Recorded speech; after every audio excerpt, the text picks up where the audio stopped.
আজি বগৰী আচাৰ অকণ বনালোঁ কেনেকৈ বনালোঁ আপোনালোকক দেখুৱাম আপোনালোকৰ লগত শ্বেয়াৰ কৰিম ব'লক কেনেকৈ বনাওঁ অৱশ্যে মই বনোৱা নাই সৰ্জনদেৱে বনাইছে দুটাই মিলি বনাইছোঁ দেখুৱাইছোঁ দেই এয়া বগৰীখিনি ধুনীয়াকৈ ধুই কৰি মই ধোৱা নাই দেই অৱশ্যে তোমালোকে ধুই কৰি ধুনীয়াকৈ এই ৰ'দত শুকাইছিলে তাৰপিছত এইখিনি আচাৰ বনোৱা হ'ব আৰু এয়া আমাৰ বগৰী আচাৰৰ কাৰণে যোগাৰ দেই এয়া সমান দেৱে বনাই আছে আমাৰ হাঁহি এটা মাৰি দে বনাব নাজানো বাৰু চেষ্টা কৰি চাওঁচোন এয়া ভাল কৰিছে দেই গোটা মছলাকেইটা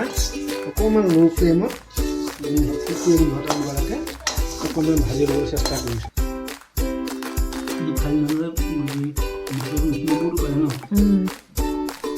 কিছুমান পাঁচফোৰণ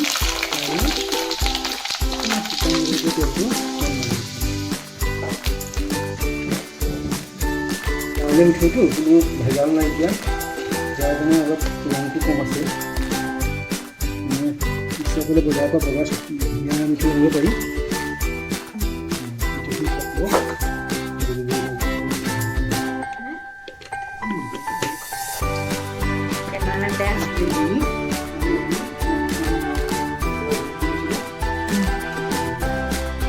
বঢ়িয়া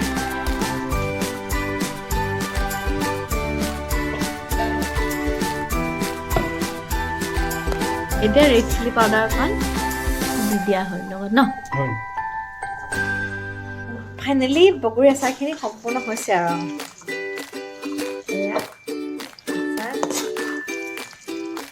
লগতে আকৌ বৌয়ে গাখীৰ চাহ অকণ খাইছে সন্ধিয়াখন গাখীৰ চাহ অকণ খাই ভাল পায় বোলে